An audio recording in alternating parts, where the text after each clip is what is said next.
en 1860. Après avoir reçu le premier prix de comédie au Conservatoire, il débute à la Comédie Française dans des rôles de valet du répertoire classique. Il en devient sociétaire en 1864. En 25 années, il y crée plus de 40 rôles. Il quitte la Comédie Française en 1886 et pendant plusieurs années donne des représentations en Europe et en Amérique. Il est ensuite engagé dans divers théâtres parisiens.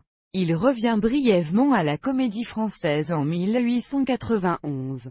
Comme pensionnaire, il y crée Thermidor de Victorien Sardou, pièce interdite dès la troisième représentation. En 1895, il entre au Théâtre de la Renaissance. L'année suivante, il prend la direction du Théâtre de la Porte Saint-Martin avec son fils Jean, jusqu'en 1901 où il la laisse à son fils seul, le guide Paris-Parisien, qui le considère en 1899 comme une notoriété de la vie parisienne. Trouve son comique irrésistible, Cyrano de Bergerac chaîne 1897. Il y crée le rôle de Cyrano de Bergerac, ce qui lui assure une gloire éternelle. Rostand lui dédie même sa pièce, en écrivant « C'est à l'âme de Cyrano que je voulais dédier ce poème, mais puisqu'elle a passé en vous, Coquelin, c'est à vous que je le dédie ». En 1900, il est élu à la tête de l'Association des artistes dramatiques.